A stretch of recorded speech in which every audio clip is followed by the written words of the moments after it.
أما بعد فأعوذ بالله من الشيطان الرجيم بسم الله الرحمن الرحيم وما أرسلناك إلا رحمة للعالمين صدق الله العظيم وصدق رسوله النبي الكريم الأمين قال الله تبارك وتعالى في شان حبيبه ومحبوبه مخبرا وأمرا إن الله وملائكته يصلون على النبي يا أيها الذين آمنوا صلوا عليه وسلموا تسليما فاواز بلند الصلاة والسلام الصلاة والسلام عليك يا سيدي يا رسول الله وعلى آلك وأصحابك يا سيدي يا حبيبي يا حبيب الله الصلاة والسلام عليك يا سيدي يا رحمة للعالمين وعلى آلك وأصحابك يا محبوب رب العالمين بے بسم اللہ اسم اللہ دا ایوی گہنا بارہ ہوا نال شفاعت سرور عالم چھٹسی عالم سارا ہوا حدوں بے حد درود نبی نو جس دا ایڈ پسارا ہوا میں قربان تنہا تو یا حضرت باہو جنہ ملیا نبی سوارا بیٹا اسے کانفرنس ٹائپ رکھیں ایکو کی ضرورت نہیں میں نے کوئی نعت خوانی نہیں کرنی گفتگو کرنی ہے صاف آواز ساتھی نہایت ہی واجب القدر لائق صد تعظیم ادب احترام معزز و محترم مہمانان گرامی قدر بزرگوں بھائیوں ساتھیوں السلام علیکم ورحمۃ اللہ وبرکاتہ بندہ نچیز کا تعلق دربار پرانوار حضور سلطان العارفین برہان الواصلین حضرت سخی سلطان باہو رحمۃ اللہ علیہ آپ کے در اقدس اور دربار گوہربار سے چلائی جانے والی اصلاحی جماعت والمی تنظیم العارفین کا ایک ادنا سا نوکر ہونے کی حیثیت سے آپ کے سامنے حاضر ہے دعا فرمائیں کہ اللہ تعالیٰ ایسی نوکریاں دونوں جہانوں میں نصیب فرمائیں اصلاحی جماعت کا مشن اور مقصد میسج اور دعوت قرآن مجید اور احادیث مبارکہ کی روشنی میں جملہ اولیاء کاملین صوفیاء کرام بزرگان دین کی تعلیمات کو آپ احباب تک پہنچانا مقصود ہے ہماری یہ خوش بختی اور خوش نصیبی ہے کہ ہم اللہ رب العزت اور اس کے حبیب مکرم صلی اللہ علیہ وآلہ وسلم کے ذکر خیر کے لیے آج اس مقام پہ جمع ہیں اللہ تبارک و تعالی تمام احباب کے دامے درمے قدمے سخنے جس اعتبار سے بھی احباب نے شرکت کی اللہ تعالیٰ اسے اپنی بارگاہ میں قبول فرمائے اور اس کے بدلے میں اپنے قرب خاص میں اپنی رضا اپنی خوشنودی اور اپنا تقرب عطا فرمائے وقت کی نزاکت کے پیش نظر کوئی لمبی چوڑی گفتگو مقصود نہیں ایک پیغام کے طور پہ اور ایک میسج کے طور پہ آپ سے فقط ایک سے دو گزارشات عرض کر کے اجازت چاہوں گا فی زمانہ جن حالات و واقعات سے آج ہم دوچار ہیں اور جس تعجب کا جس افراتفری کا، جس نفرت کا، تعصب کا، شدت کا، سختی کا انسان آج اس سے دوچار بھی ہے اور اس سے پریشان بھی ہے، وہ کسی سے ڈھکی چھپی نہیں ہے۔ قرآن کریم اور احادیث مبارکہ کے مطالعہ سے جو بات ہمارے سامنے ایک نتیجہ کے طور پہ آتی ہے یا ایک رزلٹ کے طور پہ آتی ہے، وہ آپ کے سامنے رکھنا چاہتا ہوں، اور اس سے نتائج جو اخذ ہوتے ہیں، اس سے جو ایک رزلٹ سامنے آتا ہے، اس کو دیکھنے کے بعد پھر ہمیں اپنے لیے راستے کے تعین کی ضرورت ہے، جس راستے پر گامزن ہو کر چل کر، جس راستے کو اختیار کر کے انسان کامیابی کو، کامرانی کو، فلاح کو، نجات کو، ہدایت کو اپنا مقدر بناتا ہے۔ مثال کے طور پر آج سے 1400 سال قبل اور آج کے دور کا ہم اگر ایک موازنہ کریں اور 1400 سال قبل کے دور کا اور آج کے دور کا ایک جائزہ لیں تو بہت ساری چیزیں، بہت سارے مقامات پر الا ماشاءاللہ کامن نظر آتی ہیں، ان کی آپس میں مشابہت ہے، مماثلت نظر آتی ہے۔ قرآن کریم میں آپ آقا دو عالم صلی اللہ علیہ وآلہ وسلم، آپ کی سیرت طیبہ کا، آپ کے عمل کا، آپ کے رویے کا، آپ کے کردار کا، آپ کی عملی زندگی کا جب جائزہ لیتے ہیں تو انسان کے سامنے یہ بات واضح ہو جاتی ہے کہ آج سے 1400 سال قبل جو حضور رسالت مآب صلی اللہ علیہ وآلہ وسلم آپ جن چیلنجز سے، جن مسائل سے، جن مصائب سے، جن مشکلات سے گزرے، آج وہی مشکلات پھر سے ہمیں اپنے مابین نمودار ہوتی نظر آتی ہیں اور واضح ہوتی نظر آتی ہیں، نکھرتی نظر آتی ہیں، جن کا جائزہ لینا ہمارے اوپر لازم ہے۔ اور جب تک آدمی ان کا جائزہ نہیں لے لیتا، جب تک آدمی ان کا ادراک نہیں کرتا، ان کے اندر غور و فکر کر کے نتیجے تک نہیں پہنچتا، تب تک اپنے لیے ہدایت کے، نجات کے، کامیابی کے، کامرانی کے اس عملی راستے کو اختیار کرنا صرف مشکل ہی نہیں رہتا بلکہ مشکل ترین بن جاتا ہے۔ لیکن اگر آدمی ان چیزوں کو اپنے مد نظر رکھے جو آقا علیہ السلام کے دور مبارک میں تھیں، تو پھر آدمی کے لیے صرف آسان ہی نہیں، آسان ترین راستہ ہدایت کا راستہ بن جاتا ہے، نجات کا راستہ بن جاتا ہے، فلاح کا راستہ بن جاتا ہے، کامیابی اور کامرانی کا راستہ بن جاتا ہے، جس کے نتیجے میں بندہ دنیا کو بھی اپنی کامیابی اور آخرت کو بھی اپنی کامیابی کا ذریعہ بنا سکتا ہے۔ مگر اس کے لیے لازم ہے کہ پہلے اس کا ادراک کیا جائے، پھر ایسے راستے کو اختیار کیا جائے جس کے لیے اللہ نے قرآن میں اعلان کیا ہے، وَاتَّبِعْ سَبِيلَ مَنْ أَنَابَ إِلَيَّ، اس راستے کو اختیار کر جو تجھے میری ذات کا قرب اور وصل عطا کر دے۔ جب تو میری بارگاہ تک پہنچ جائے گا، دنیا کی کامیابی بھی تیرا مقدر اور آخرت کی کامیابی بھی تیرا مقدر بنا دی جائے گی۔ سبحان اللہ۔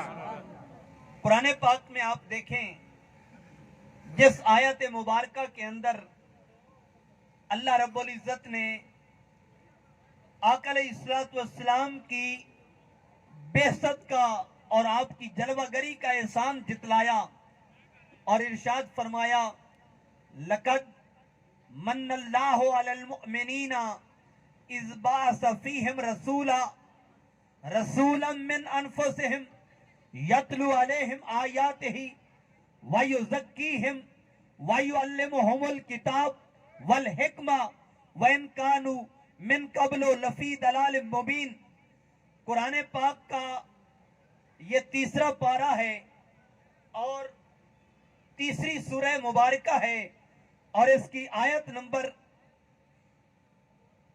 61 ہے، جس میں 81 ہے، جس میں اللہ رب العزت نے ارشاد فرمایا کن لوگوں کے حق میں، کن لوگوں کے بارے جو حضور کے دور سے، حضور کی بعثت سے، حضور کی خلقت سے، حضور کی ولادت سے، حضور کی جلوہ نمائی سے پہلے تھے۔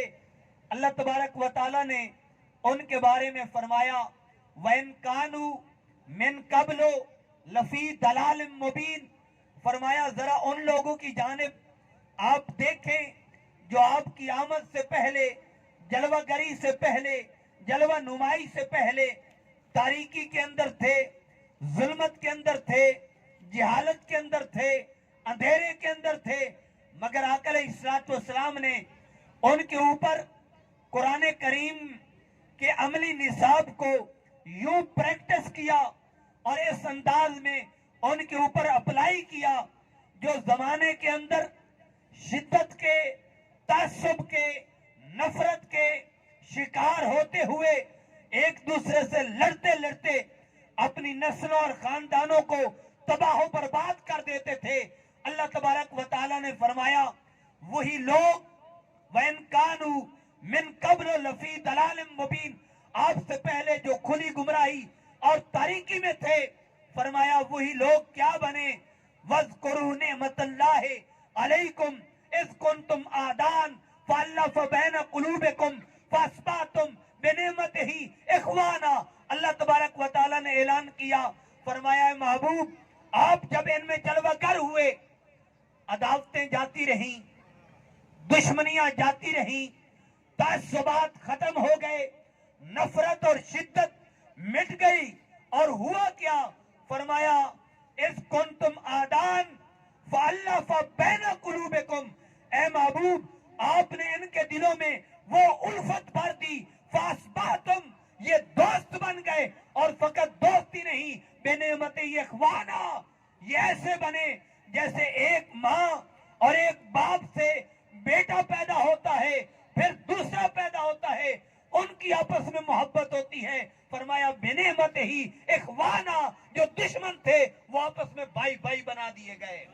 نعرہ تکبیر، نعرہ رسالت، نعرہ حیدری، نعرہ غوثیہ، نعرہ سلطانیہ۔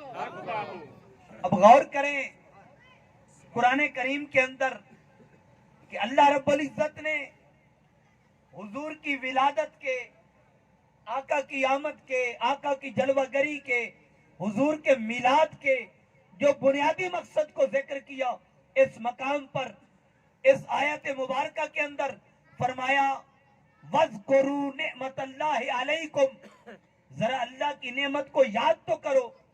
وہ کیا کرنے آئے؟ نماز، روزہ، حج، زکوٰۃ، اگر اس کے تاریخی پیرائے میں جائیں، تاریخ کو دورا کے دیکھیں، ان کے احکامات کی جانب غور کریں، نماز جو باضابطہ فرض ہوئی، بڑی توجہ طلب بات ہے، جو باضابطہ فرض ہوئی وہ شب معراج 5 وقت کی نماز فرض ہوئی۔ جو روزہ فرض ہوا وہ مکہ میں نہیں، مدینہ شریف جب حضور ہجرت کر کے پہنچتے ہیں 2 ہجری کو روزہ فرض ہوتا ہے۔ زکوٰۃ کے بارے میں بھی 2 ہجری کا قول بھی ہے اور 3 ہجری کا قول بھی ہے۔ اسی طرح حج کے بارے میں 7 ہجری کا قول ہے، 6 ہجری کا قول ہے، 9 ہجری کا قول ہے، لیکن مختار قول کے مطابق 9 ہجری کو حج فرض ہو رہا ہے۔ میرا آپ احباب سے ایک سادہ سا سوال ہے، اعلان نبوت حضور نے کیا